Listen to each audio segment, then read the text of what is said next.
नमस्कार दोस्तों, सभी का हमारे चैनल पर स्वागत है। आज हम 18 अगस्त 2026 की FLN की पठन अभियान जो रीडिंग कैंपेन चल रहा है उसकी गतिविधियों पर बात करेंगे। सबसे पहले हम समूह कक्षा 1 व 2 की योजना बनाते हैं। इसके 4 उप समूह हैं। समूह 1 की गतिविधि है अक्षर और चित्र मिलान। इस गतिविधि में अक्षर फ्लैश कार्ड दिखाकर उस अक्षर से शुरू होने वाले चित्र का नाम बोलना और मिलान करना।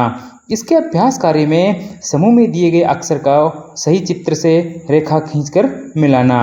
इसका संदेश अक्षर और चित्र का है मेल, पढ़ना सीखें खेल खेल। अगला समूह है समूह 2, जिसकी गतिविधि है कहानी का अभिनय। इसमें एक बहुत सरल सचित्र कहानी पढ़ना और उसके एक पात्र का लघु अभिनय।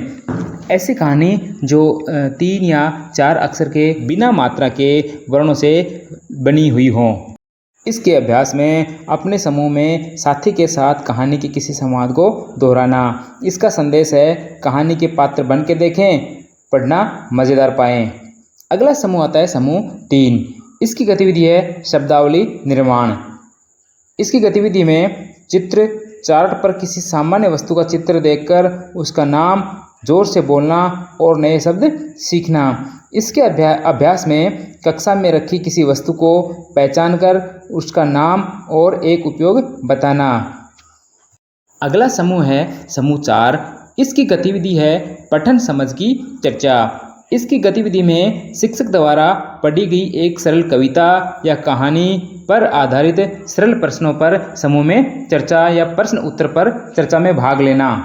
इसके अभ्यास में चर्चा में छात्रों के विचार पूछना या फिर उनको कहानी के अंत बदलने के लिए कहना।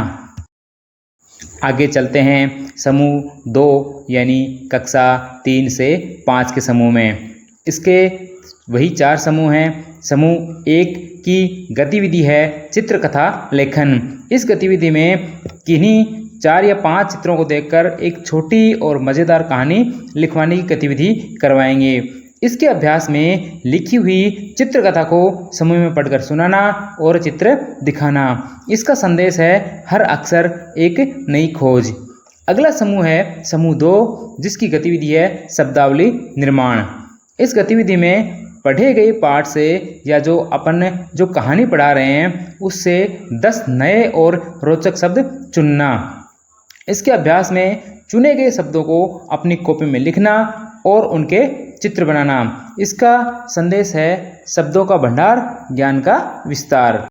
अब बात करते हैं समूह 3 की। समूह 3 की गतिविधि है रोल प्ले। कहानी के किसी एक पात्र का अभिनय करना। इसके अभ्यास में समूह में साथी के साथ संवाद बोलना।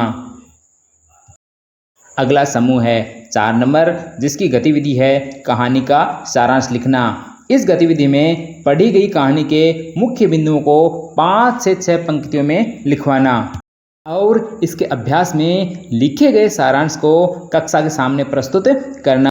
अब अगला भाग आता है कक्षा 6 से 8 का समूह। इसका प्रथम समूह है उसकी गतिविधि है कहानी का सारांश एवं विश्लेषण।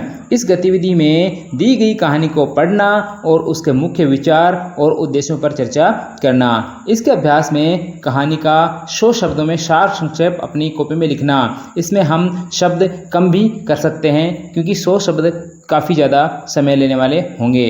इसका संदेश है पढ़कर समझें, ज्ञान बढ़ाएं। अगला समूह है समूह 2, जिसकी गतिविधि है पात्र चित्रण एवं अभिनय। इस गतिविधि में पढ़ी गई कहानी के मुख्य पात्रों की विशेषताओं के पहचानना और समझना। इसके अभ्यास में पात्र का हाव भाव के साथ छोटा सा रोल प्ले करना। इसका संदेश है पात्रों में छिपा जीवन का ज्ञान। अगला समूह यानी समूह नंबर 3, जिसकी गतिविधि है शब्दों का खजाना। इस गतिविधि में कक्षा की वस्तुओं के नाम ढूंढना और उनका वाक्य में प्रयोग करना। इसके अभ्यास के लिए पढ़े गए लेख के आधार पर स्वयं 5 मुख्य प्रश्न बनाएंगे।